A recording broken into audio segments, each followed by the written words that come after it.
Yeah, I'll talk about this. Let's talk about this moral equivalence here, right? And for this, we're going. Okay, so first and foremost, one is actually incorrect. There is no outside confirmation. All the numbers that are coming out of Gaza is the unalived numbers. Those have all been reported by the Hamas run health ministry. Outside sources have not been able to verify that yet. So all the outside sources that are reporting on those numbers, they are literally only using the numbers being reported by Hamas themselves. Now, the difference in this, the numbers on the Israeli side have been confirmed by outside sources.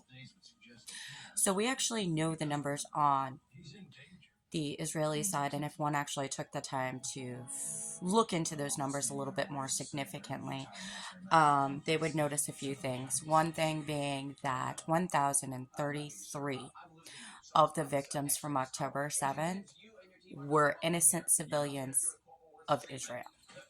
And then there was another number. I want to say, I believe it was 120. I looked into this a while ago. One would have to go look and verify to fact check, but that were foreign citizens that were unalived on October 7th. While they do not state their actual number of IDF soldiers from October 7th who actually were unalived on that day, they did and have been reporting updated numbers of their soldier casualties. And as of last week, that total number was only 371. That is combining the victims from October 7th as well as any of the soldiers that they've lost throughout this war. Those were the numbers of last week, 371 IDF soldiers. So that means that a majority of Israel's casualties have in fact been civilians and not just their civilians. Furthermore, the soldiers who were actually unalived on October 7th were caught off guard by complete and total surprise, and most of the ones who were actually present and ended up unalived were off duty.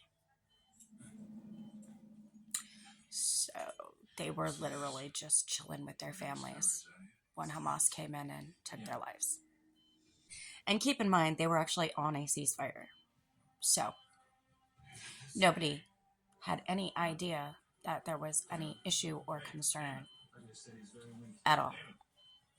Now, the difference here is that Hamas did that while they were on ceasefire, completely unprepared and not expecting to be attacked, okay?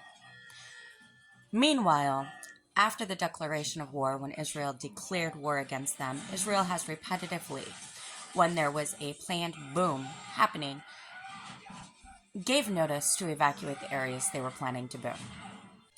The only time they did not give notice to civilians to evacuate was when they were returning fire that was fired on them. So that means that Hamas is firing from civilian populaces, from civilian homes, from hospitals, from schools, onto Israel, and Israel is returning fire onto the site that fired on them. So again, that is on Hamas, not Israel. Israel is targeting the locations that are firing them and targeting military installations or installations being used as military installations. So there is a difference because their target is actually the military. Unfortunately, yes, when we're dealing with booms, there's going to be casualties. Now, here's the other thing: is Hamas is not separating their civilian casualties from their fighters' casualties. So we actually do not know how many of those are civilians. Which, by the way, the last reported update was 14,000, not 20. Literally, that was the update right before the ceasefire. So now, what we do know about Hamas fighters is we do know that Israel took out 1,500 of them on October 7th alone. So that means that at least 1,500 of those casualties are Hamas fighters. Outside of that, we don't know how many else are. We also can't discredit Hamas fighters based off of age or gender, because Hamas uses female fighters, yes, including pregnant women. Hamas uses children as fighters.